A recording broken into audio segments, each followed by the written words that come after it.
तो मैं आपका एक बार फिर से वेलकम करता हूं आपके अपने YouTube channel brilliant maths classes पर। तो लास्ट क्लास में हमने डिस्कस किया था हमारी एक्सरसाइज 4.3। आज की क्लास में हम डिस्कस करेंगे हमारी अगली एक्सरसाइज 4.4 का जो फर्स्ट क्वेश्चन है वो देखिए क्या बोल रहा है, सेटअप एन इक्वेशन, यानी कि अभी पहले हमें इक्वेशन बनानी है। Next and solve them to find unknown number in the following cases, यानी कि जो अननोन नंबर होगा इस इक्वेशन में, जो इक्वेशन बनाएंगे तो इनमें एक आएगा कांस्टेंट और एक आएगा वेरिएबल। तो वेरिएबल यानी कि हमें पता नहीं होता है, तो उसी वेरिएबल्स की एग्जैक्ट वैल्यू निकालनी है हमें। ठीक है, क्या करनी है, उसी वेरिएबल की एग्जैक्ट वैल्यू निकालनी है। ठीक है, चलिए तो देखिए इसका फर्स्ट क्वेश्चन बोल रहा है add 4 to 8 times a number, यानी कि 4 को हम किसी नंबर में ऐड करेंगे 8 टाइम्स किसी नंबर में, तो हमें क्या मिलेगा 60। क्या मिलेगा 60। तो आपको सबसे पहले देखिए add 4 to 8 times a number, क्या बोला यहां पर अ नंबर। तो अ नंबर हमें पता नहीं है कौन सा नंबर है, यू गेट 60। तो सबसे पहले हमें कोई नंबर, हमें ये नंबर पता नहीं है कि कौन सा नंबर 8 टाइम्स होगा। ठीक है, तो इसके लिए सबसे क्या करेंगे, हम एज्यूम करेंगे। क्या करेंगे, सपोज करेंगे। तो लिखेंगे, तो सबसे पहले क्या करेंगे, हम वो नंबर को एज्यूम करेंगे, यानी कि सपोज करेंगे अपने साइड से कि वो नंबर x है। ठीक है, तो करेंगे let the number be x, let the number be x। Next number तो हमने x मान लिया। नेक्स्ट अब हम इक्वेशन बनाएंगे। क्या करेंगे, इक्वेशन बनाएंगे इसी स्टेटमेंट के थ्रू। ये जो स्टेटमेंट है इसी के थ्रू इक्वेशन बनाएंगे। बोले ऐड 4 को ऐड करेंगे टू 4 ऐड किया 8 times a number, 8 times a number. और अभी हमने पता है नंबर को क्या माना है हमने, x। नंबर को क्या माना है, x। आपकी मर्जी, आप PQRST जो भी मानना है मान सकते हैं। मैंने क्या माना है, x। तो 8 टाइम्स अ नंबर, 8 टाइम्स यानी कि 8 इंटू, टाइम्स का मतलब अभी मैंने बताया मल्टीप्लाई होता है, तो 8 इंटू x यू गेट, यानी कि इक्वल्स टू 60, यानी कि ये हो गया हमारे पास 8x प्लस का 4 इज इक्वल्स टू 60। इसे मैंने अरेंज करके लिख दिया, बिल्कुल सही है। जो चीज ऊपर लिखी थी वही चीज मैंने नीचे लिख दी। 8 टाइम्स अ नंबर को मैंने माना था x, तो मैंने x लिख दिया। तो ये हो गया 8x प्लस का 4 इज इक्वल्स टू 60। नेक्स्ट देखिए क्या होगा, ये है प्लस का, इस साइड जाएगा तो माइनस का होगा। क्या होगा, माइनस का। तो 8x is equals to 60 minus का 4, तो ये हो गया आपका 8x इज इक्वल्स टू 56। क्या हो गया, 8x इज इक्वल्स टू 56। तो 8x को आप लिख सकते हैं 8 into x is equals to 56। वही चीज है, आगे इसे करेंगे 8 मल्टीप्लाई में है यहां पर, इस साइड आएगा तो डिवाइड में हो जाएगा। क्या हो जाएगा, डिवाइड में। तो देखिए यहां पर x is equals to 56 upon 8, 56 upon 8। तो 8 1 जा 8 एंड 8 7 जा 56, यानी कि x की जो वैल्यू आई हमारे पास वो क्या आ गई है 7। x की वैल्यू क्या आई है हमारे पास 7। ठीक है, तो ये था आपका फर्स्ट पार्ट क्वेश्चन नंबर 1 का। अब देखिए इसका बी पार्ट है 1/5 of a number -4 gives 3। 1/5 of number -4 gives 3। ठीक है, क्या है B part, 1/5 of a number -4 gives 3, यानी कि किसी नंबर का 1/5 में से अगर -4 यानी कि -4 कर देंगे तो हमें क्या मिलेगा, 3 मिलेगा। क्या मिलेगा, 3। तो आपको पता है ये नंबर, जो वो नंबर बोला वो हमें नहीं पता है। अगर वो नंबर नहीं पता है तो आप क्या करेंगे, सबसे पहले एज्यूम करेंगे कि ये नंबर x है। क्या है, ये नंबर x है। ठीक है, आपकी मर्जी, जो भी आप करना चाहते हैं। ठीक है, तो मैंने लिख दिया let the number be p। मैंने इस बार नंबर क्या मान लिया है, p। आपकी मर्जी, जो मानना चाहते हैं आप वो मान सकते हैं। तो let the number be p। तो नंबर अगर p है तो इक्वेशन बनाएंगे इस स्टेटमेंट की वजह से। 1/5 ऑफ का मतलब मल्टीप्लाई।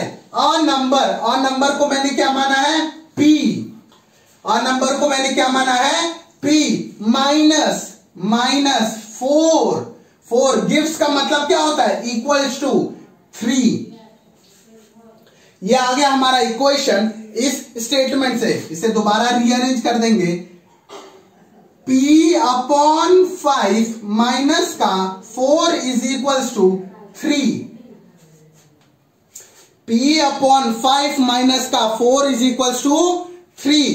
तो देखिए अब ये p/5, ये देखिए ये माइनस का है, इस साइड जाएगा। ये किस साइड, इस साइड जाएगा। तो जब ये उस साइड जाएगा तो ये क्या हो जाएगा, प्लस का हो जाएगा। क्या हो जाएगा, प्लस का। तो ये हो जाएगा आपका p/5 is equals to 7। p/5 is equals to 7। आगे जो होगा ये क्या होगा, 5 यहां पर डिवाइड में है और वो 5 इस साइड लाएंगे।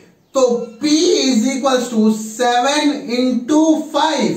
7 इंटू 5, तो 7 इंटू 5 क्या होगा हमारा, 35। क्या होगा, 35। 7 5 जा 35, यानी p की जो वैल्यू आएगी हमारे पास वो क्या आएगी, 35 आएगी। क्या आएगी, 35। एक बार और देखिए कैसे करना है। सबसे पहले स्टेटमेंट पढ़ेंगे आप, 1/5 ऑफ अ नंबर, यानी कि किसी एक नंबर का 1/5 माइनस 4, यानी कि उसमें से 4 माइनस करेंगे तो हमें क्या मिलेगा, 3। क्या मिलेगा, 3। तो देखिए आपको पता है 1/5 तो लिख दूंगा, लेकिन नंबर हमें पता नहीं है कौन सा नंबर है। तो उस नंबर को मैंने क्या मान लिया, p। आप कुछ भी मान सकते हैं। मैंने क्या किया, let the number be p। ये लिखना जरूरी है। ये स्टेटमेंट आपको बहुत ही इंपॉर्टेंट है। ये नहीं लिखेंगे तो आपका क्वेश्चन गलत हो गया स्टार्टिंग में ही। ठीक है, तो आपको ये क्वेश्चन स्टेटमेंट लिखना है, let the number be p, q, r, s, a, b, जो भी आपके मन में आए। नेक्स्ट, अब नंबर मैंने p मान लिया तो अब क्या करूंगा, इक्वेशन बना दूंगा इस स्टेटमेंट की वजह से। 1/5 ऑफ का मतलब पता है मल्टीप्लाई। और नंबर को मैंने माना था p, माइनस का -4 गिव्स का मतलब होता है इक्वल्स टू 3। बन गया। अब इसको सॉल्व कर देंगे तो p/5 माइनस का 4 इज इक्वल्स टू 3। अब ये माइनस का 4 इस साइड आएगा, इक्वल्स टू के इस साइड, तो इस साइड आएगा तो ये क्या हो जाएगा, प्लस का हो जाएगा। तो प्लस हो गया, तो p/5 इज इक्वल्स टू 3 + 4। 3 + 4, तो p/5 क्या आ गया, 7। आगे 5 यहां पर डिवाइड में है p के संग। अब डिवाइड में तो इस साइड मल्टीप्लाई में, तो p is equal to 7 into 5। तो p इज इक्वल टू 7 5 35। 7 5 35। ठीक है, तो ये था आपका सेकंड पार्ट। क्वेश्चन नंबर 3 देखिएगा। क्वेश्चन नंबर सी बोल रहा है, if I take 3/4 of a number, यानी कि अगर मैं 3/4 किसी भी नंबर का अगर 3/4 लूं एंड ऐड 3 to it, यानी कि उसमें 3 ऐड कर दूं, आई गेट 21। तो मुझे क्या मिलेगा, 21। सबसे पहले तो आपको पता है कि इसमें सारी चीजें तो गिवन है, लेकिन हमारे को ये नहीं पता है क्या है ये, a number. If I take 3/4 of a number, यानी कि किसी, उसने बोला कि मैं किसी एक नंबर का 3/4 लूं, किसी एक नंबर का 3/4 लूं, लेकिन हमें पता तो नहीं है ना कि एग्जैक्टली वो नंबर कौन सा है। ठीक है, तो इसी को फाइंड करने के लिए क्या करते हैं हम, पहले इस नंबर को एज्यूम करेंगे, let the number be r। क्या लिया मैंने नंबर को, r। आपके ऊपर डिपेंड करता है, आप जो मानना चाहते हैं वो मान सकते हैं। मैंने अपने आप से एज्यूम किया कि वो जो गिवन नंबर है जिसका मैं 3/4 ले रहा हूं वो नंबर क्या है, r है। क्या है वो नंबर, r है। तो फिर क्या करूंगा मैं, इस इक्वेशन को स्टेटमेंट में लिख दूंगा। इफ आई टेक 3/4 यानी कि 3/4 यानी कि मल्टीप्लाई अ नंबर, तो अ नंबर मैंने क्या माना है आर, एड 3 टू इट, तो हमने ऐड कितना किया 3, आई गेट 21, यानी कि जो रिजल्ट है वो मेरे पास क्या है 21, रिजल्ट क्या है मेरे पास 21। सॉल्व करेंगे इसे, 3r अपॉन 4 प्लस का 3 is equals to 21, is equals to 21। अब देखिए इसे क्या करेंगे, ये जो है प्लस का 3 वो इस साइड आए के माइनस हो जाएगा, क्या हो जाएगा माइनस का 3, यानी कि 21 माइनस का 3, 21 माइनस का 3, तो देखिए 3r upon 4 is equals to 18, 3r upon 4 is equals to 18। आगे देखिए, अब ये 4 यहां पर क्या हो जाएगा मल्टीप्लाई, 4 जो डिवाइड में वो इधर आके मल्टीप्लाई में, तो ये हो गया आपका 3r बचेगा यहां पर, ये हो जाएगा 18 इंटू 4, 18 इंटू 4। अब एक बार और देखेंगे तो 3r को मैंने लिख दिया 3 into R is equal to 72, 18 4 जा 72, और 3r को मैंने लिख दिया 3 इंटू आर। अब 3 इंटू आर इस साइड है, तो अब इस साइड आएगा तो क्या होगा डिवाइड में चले जाएगा आर, क्या हो जाएगा आर डिवाइड हो जाएगा, तो यानी कि r is equal to 72 upon 3, 72 upon 3, ठीक है। यहां से ये स्टेप यहां पे किया है मैंने 72 अपॉन 3, तो इसे कैंसिल करेंगे, 3 1 जा 3, 3 2 जा 6 एंड 3 4 जा 12, यानी कि जो r की वैल्यू आई है हमारे पास वो क्या आई मेरे पास 24, r की जो वैल्यू आई मेरे पास क्या आई 24, ठीक है। तो ये था आपका फर्स्ट क्वेश्चन का सी पार्ट। देखिए इसका फोर्थ पार्ट हमारे कह रहा है when I subtracted 11 from twice a number, यानी कि किसी एक नंबर के दो गुने से, यानी कि 2x 2 टाइम्स उस नंबर से मैंने 11 सब्सट्रैक्ट कर दिया उसमें से, तो मेरा जो रिजल्ट है वो क्या है 15 आया, क्या है रिजल्ट 15 आया, ठीक है। तो सब चीज तो मेरे पे मतलब गिवन है क्वेश्चन में, लेकिन ये नंबर नहीं पता है, ट्वाइस अ नंबर यानी किस नंबर का दोगुना, किस नंबर का दोगुना, ये पता 11 सब्सट्रैक्ट किया इस नंबर से और रिजल्ट आ गया 15, लेकिन हमें ये नहीं पता है कि किस नंबर का दोगुना, ठीक है। तो इसी नंबर को फाइंड करने के लिए पहले सपोज करेंगे let the number be S, हमने क्या मान लिया नंबर एस मान लिया मैंने, let the number be S, मैंने नंबर को क्या मान लिया एस, आप कुछ भी मान सकते हैं। तो अब जब नंबर एस है हमारे पास, तो मैं इस वाले स्टेटमेंट को इक्वेशन फॉर्म में लिख दूंगा। देखिए कैसे लिखेंगे, when I subtracted 11 from twice a number, twice a number यानी कि 2s, twice a number, thrice a number यानी कि 3 टाइम्स किसी नंबर का, तो वैसे ट्वाइस अ नंबर यानी कि 2 टाइम्स किसी नंबर का, तो 2 टाइम s का यानी कि 2s, 2 टाइम किसी नंबर का क्या होगा 2 इंटू एस, और 2 इंटू एस को लिख दिया मैंने 2s माइनस ये पहले मैंने क्यों लिखा, क्योंकि यहां पर क्या लगा था फ्रॉम, और फ्रॉम में बाद वाला पहले आएगा और पहले वाला बाद में चले जाएगा इक्वेशन वाले टाइम में।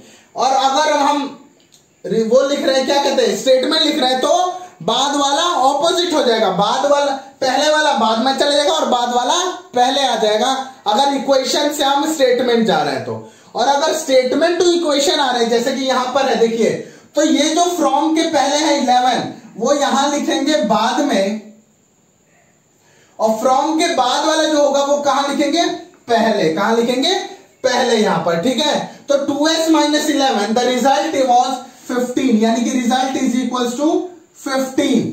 तो ये आ गई हमारे पास इक्वेशन बन के, सॉल्व करेंगे 2s ये माइनस का है इधर आएगा तो क्या हो जाएगा प्लस का, 2s is equal to 15 plus का 11, यानी कि 2s is equal to 26, 2s is equal to 26, 2s को लिख सकता हूं मैं 2 into S is equal to 26, ठीक है। अब ये देखिए 2 यहां पर मल्टीप्लाई में है, इस साइड आएगा तो डिवाइड में हो जाएगा।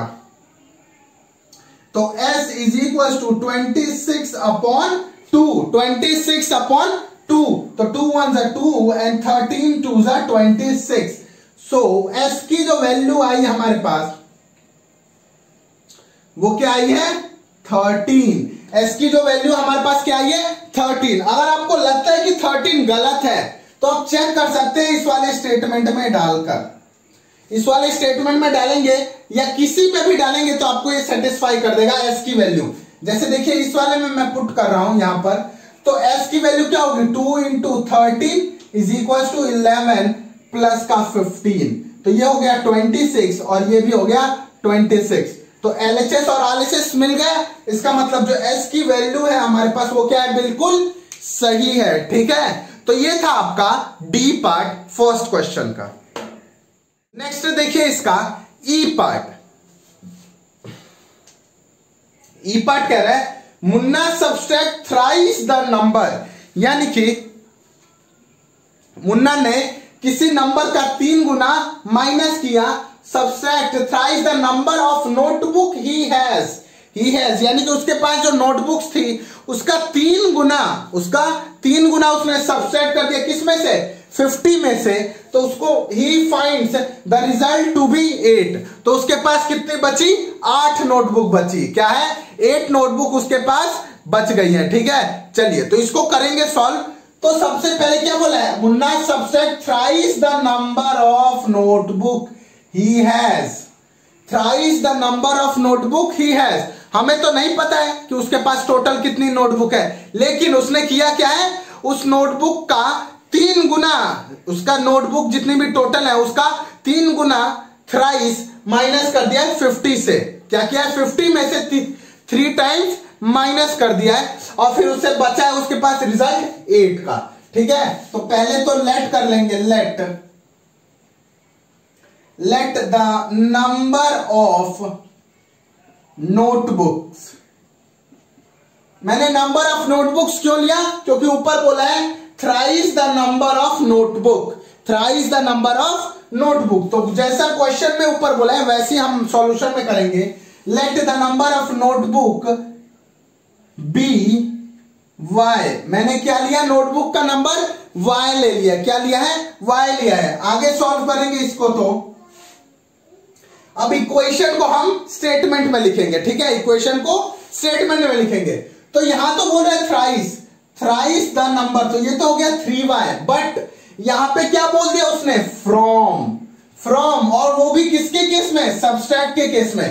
तो इक्वेशन से सॉरी स्टेटमेंट टू इक्वेशन आना है, तो ये होगा पहले और ये आएगा बाद में। ठीक है, ये आपको बता चुका हूं। तो ये होगा 50 माइनस का 3y, 50 माइनस का 3y, ही finds the result to be 8। तो रिजल्ट क्या है उसका 8 आया है। कितना रिजल्ट आया है 8 आया है। ठीक है, चलिए तो ये माइनस वाले को मैंने इस साइड भेज दिया, माइनस वाले को उस साइड भेज दूंगा, तो यानी कि 50 is equal to 3y plus का 8 प्लस का था, प्लस का हो गया 3y is equal to 3y plus का 8। अब ये देखिए ये प्लस का 8 इस साइड आएगा, क्या होगा प्लस का 8 इस साइड आएगा, तो 3y is equal to 50 minus का 8। मैंने वही चीज लिखा है इस साइड। अगर मैं इसे देखिए 3 इज इक्वल टू 2 या 2 इज इक्वल टू 3, दोनों सही है। लेफ्ट की पोजीशन चेंज करूं या ना करूं कोई फर्क नहीं पड़ेगा, क्यों, क्योंकि बीच में इक्वल टू का साइन है। और वहीं अगर ये साइन इनके चेंज होंगे तब फर्क पड़ेगा। ठीक है, बीच में अगर इक्वल टू का साइन ना हो तो चेंज नहीं कर सकते। ठीक है, तो यही चीज मैंने यहां पर कर दिया। अब देखिए 3y is equal to 42, 3y is equal to 42। Next देखिए क्या करेंगे, 3y को लिख सकते हैं 3 into Y is equal to 42, 3 into Y is equal to 42। Next step होगा आपका y। अब ये देखिए ये जो 3 मल्टीप्लाई में है वो इधर आकर डिवाइड में हो जाएगा, क्या हो जाएगा 3 डिवाइड में हो जाएगा। तो नेक्स्ट स्टेप में क्या होगा, 3 डिवाइड में हो जाएगा, तो 42 अपॉन 3 तो ये देखिए 3 1 जा 3, 3 1 जा 3 एंड 3 4 जा 12, 3 4 जा 12, यानी कि y की जो वैल्यू आई हमारे पास कितनी आ गई, 14, y की वैल्यू 14 आ गई हमारे पास। ठीक है, तो ये था आपका ई पार्ट फर्स्ट क्वेश्चन का। नेक्स्ट देखिए आप sixth question, sorry F part first question का, कह रहा है इब्नेहाल थिंक ऑफ अ नंबर, यानी कि जो इब्नेहाल है उन्होंने एक नंबर सोचा, उन्होंने अपने माइंड में एक नंबर सोचा, हमें नहीं पता है कि वो नंबर क्या है, लेकिन उन्होंने माइंड में एक नंबर सोचा। Next, if she add 19 to it, तो जो नंबर है उसमें उन्होंने क्या ऐड किया, 19, and divide the sum by 5, और उनको सम किया और उसे 5 से डिवाइड कर दिया, क्या किया, सम को 5 से डिवाइड कर दिया बाय 5, शी विल गेट 8, तो उन्हें रिजल्ट क्या आया, 8 आया, क्या आया रिजल्ट, 8 आया। ठीक है, तो अभी तो सब कुछ पता ही है, 19 पता है, 5 पता है, सम को डिवाइड किया 5 से और उन्हें 8 आ गया, लेकिन हमें एक चीज नहीं पता है, वो क्या है, इब्नेहाल थिंक ऑफ अ नंबर, हमें वो नंबर नहीं पता है कि इब्नेहाल ने कौन सा नंबर सोचा है अपने माइंड में। ठीक है, तो वही नंबर निकालेंगे। ठीक है, तो उस नंबर को निकालने के लिए पहले क्या करेंगे, हम एज्यूम करेंगे या अपने साइड से मान लेंगे कि वो नंबर x है या r है, जो भी आपके माइंड में आ रहा है। ठीक है, तो करेंगे हम पहले assume, let the number be x, number को मैंने क्या मान लिया, x मान लिया। ठीक है, नंबर को x मान लिया, तो अब स्टेटमेंट को हम क्या कर देंगे, इक्वेशन के फॉर्म में लिख देंगे, स्टेटमेंट को इक्वेशन के फॉर्म में लिख देंगे। तो बोल रहे हैं इब्नेहाल थिंक का नंबर, ठीक है, इब्नेहाल का नंबर अभी फिलहाल x है हमारे अकॉर्डिंग। आगे बोल रहा है if she add 19 to it, x plus का 19 एंड डिवाइड द सम, तो इनका सम आएगा जो उसको किससे डिवाइड किया, 5 से, divide the sum by 5, she will get 8, she will get 8, तो उसे क्या मिलेगा, 8 मिलेगा, क्या मिलेगा, 8 मिलेगा। बिल्कुल इजी क्वेश्चन, 5 डिवाइड में है, इस साइड आकर मल्टीप्लाई में चले जाएगा, तो x प्लस का 19 is equal to 8 into 5, 8 into 5। आगे देखिए x plus 19 is equal to 8 into 5 किया। ठीक है, तो x प्लस 19 को अगर मैं करूंगा तो ये क्या हो जाएगा, x plus 19 is equal to 8 5 जा 40, 8 5 जा 40 हुआ। अब देखिए ये जो प्लस का 19 है वो जब इस साइड आएगा तो माइनस का 19 हो जाएगा, किसका, माइनस का 19, यानी कि x is equal to 40 minus का 19, यानी कि x की जो वैल्यू आई हमारे पास क्या आ गई, 21, x की वैल्यू हमारे पास क्या आ गई, 21। ठीक है, तो ये था आपका फर्स्ट पार्ट का, सॉरी फर्स्ट क्वेश्चन का एफ पार्ट। इसका लास्ट पार्ट बोल रहा है अनवर थिंक्स अ नंबर, यानी कि जैसे उसमें इब्नेहाल ने एक नंबर सोचा था वैसे ही इसमें अनवर ने एक नंबर सोचा। आगे कह रहा है इफ ही टेक्स अवे 7, उसने वो क्या कर रहा है, 7 उसमें से माइनस कर रहा है, टेक्स अवे यानी कि निकालना, और निकालना का मतलब सब्सट्रैक्ट या माइनस, 7 फ्रॉम 5/2 ऑफ नंबर, यानी कि 5/2 किसी नंबर का, उसमें से उसने 7 माइनस किया तो रिजल्ट आया उसका 23, रिजल्ट आया 23। तो हमें सब कुछ पता है लेकिन ये नहीं पता है कि उसने कौन सा नंबर सोचा है, अनवर ने कौन सा नंबर सोचा है। तो हम अपने साइड से एज्यूम कर लेंगे कि let the number be m, मैंने क्या किया, अपने साइड से एज्यूम किया कि जो अनवर ने जो नंबर सोचा है वो क्या है, m है, कौन सा नंबर है वो m है। और अब हम क्या करेंगे, उसी m के अकॉर्डिंग ये स्टेटमेंट बनाएंगे। ठीक है, स्टेटमेंट को इक्वेशन के फॉर्म में लिखेंगे। तो देखिए क्या कह रहा है, if he takes away 7 from, अब क्या आ गया यहाँ पर फ्रॉम, तो यानी कि ये वाली चीज पहले लिखेंगे और ये जो है 7 वो क्या लिखेंगे बाद में, यानी कि नंबर 2 पे। तो 5/2 ऑफ नंबर, ऑफ यानी कि मल्टीप्लाई और नंबर, तो नंबर हमने क्या सोचा है अपने साइड से m, हमने क्या सपोज किया है नंबर m सपोज किया है, ठीक है। फ्रॉम माइनस है 7, तो 5/2 ऑफ m में से 7 माइनस किया तो क्या बोला, द रिजल्ट इज 23, तो इक्वल टू करके जो रिजल्ट आया उसका वो क्या आया 23, क्या आया रिजल्ट 23। चलिए आगे देखिए वो क्या होगा, इसको लिख दूंगा 5 into M, 5m upon 2 minus का 7 इज इक्वल टू 23, कोई दिक्कत नहीं। ये माइनस का 7 इस साइड आकर प्लस का 7 हो जाएगा, यानी कि 5m upon 2 is equal to 23 plus का 7, 23 प्लस का 7। आगे देखिए 5m upon 2 is equal to 30, 5m upon 2 is equal to 30। अब ये जो 2 डिवाइड में है वो इस साइड आएगा, और जब ये डिवाइड इस साइड आएगी तो क्या हो जाएगी, मल्टीप्लाई होगा, क्या होगा मल्टीप्लाई, यानी कि 5m is equal to 30 into 2, 30 into 2। अब देखिए 5m को लिख सकता हूं मैं 5 into m is equal to 60, 5m को मैंने लिख दिया 5 इंटू m। अब देखिए 5 इंटू 5 यहां पर मल्टीप्लाई में, इधर आकर डिवाइड में, तो यहां पर बचा केवल m, यहां बचा 60 अपॉन 5, 60 अपॉन 5, तो 5 1 जा 5 एंड 12 5 जा 60, यानी कि जो m की वैल्यू आई हमारे पास वो क्या आ गई 12, m की वैल्यू 12 आई है, ठीक है। तो ये है आपका आंसर। अगर आपको लग रहा है m की वैल्यू गलत है तो आप कहीं भी पुट कर लेंगे, किसी भी स्टेटमेंट, या आप इसमें कर लें, इसमें कर लें, या इसमें कर लें, या इस वाले में भी कर लें, तो आपको क्या होगा, बिल्कुल जो आएगा वो एग्जैक्टली आंसर बिल्कुल सेम आएगा, ठीक है। इस वाले में भी करेंगे वही आएगा, देखिए 12 इंटू 5 जा 60 और 32 जा 60, एग्जैक्टली वही बिल्कुल सही है, ठीक है। तो ये था आपका फर्स्ट क्वेश्चन।